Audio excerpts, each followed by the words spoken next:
Justice Munyao Sila, I am the presiding judge in Kisii Law Courts and also the Judge Environment and Land Court in Kisii.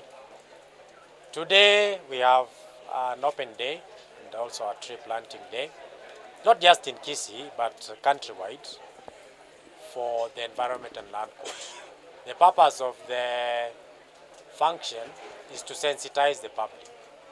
First, about the presence of the Environment and Land Court, inform them that the court exists for purposes of settling the environment and land disputes, inform them the processes of the court concerning filing, determination of cases, and also sensitize them that the court is there for purposes of them bringing their disputes to court rather than taking the law into their own hands.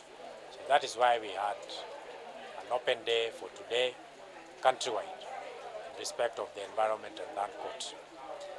Now, as I've said, the day was for purposes mainly of sensitizing the public, but we have also combined that with a tree planting session. Now in Kisii, we intend to plant about 10,000 trees. We have partnered with 11 schools where we are going to plant these trees. Today we are going to plant a few trees here in the court precincts.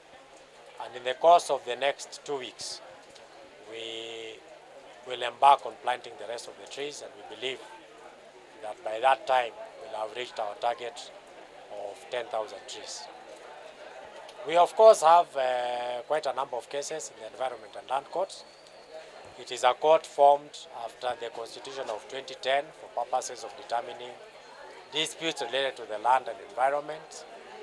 Kisii is a very busy station. We have a lot of land disputes. In the Environment and Land Court, we have about 300 cases pending so far.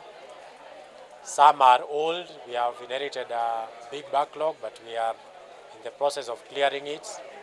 Our target is that by the end of the next 2 years, we will not have any case that is more than 3 years old. That's our target.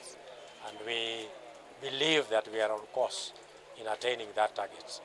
In addition to the Environment and Land Court, which is a superior court, we also have the Magistrates Court, which hears disputes related to land and environment.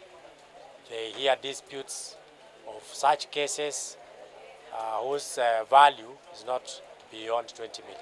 But if any land or a matter related to the environment concerns a value that is beyond 20 million, then that case needs to be heard in the Superior Environment and Land Court. As I've said, in Kisii we have a lot of land cases, many disputes touching on land, and especially land related to family land.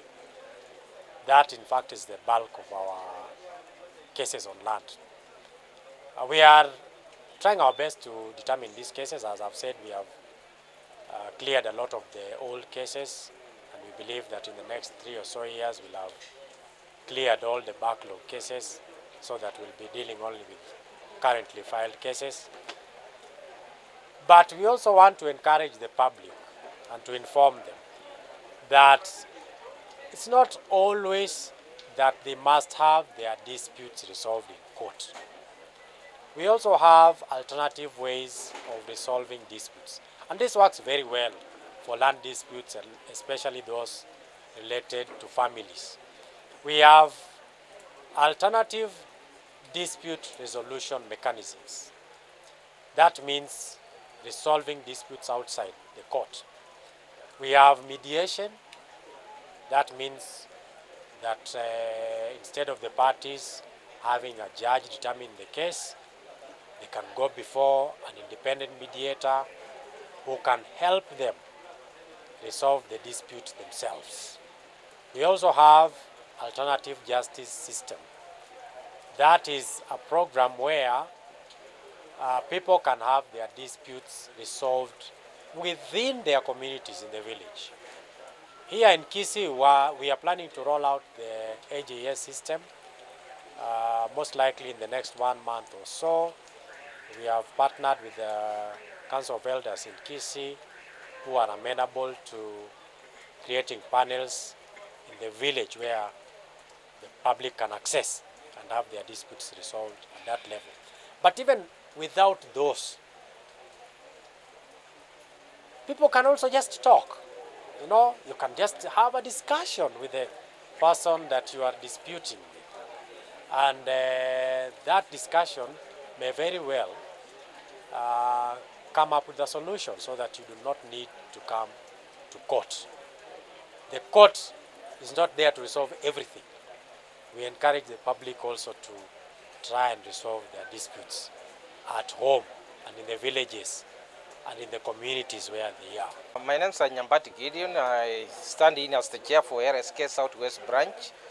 We are working together with the judiciary in terms of partnering to assist members of the community, and particularly for this day, we had set it aside to give free legal advice on matters pertaining to land and environment to the members of public.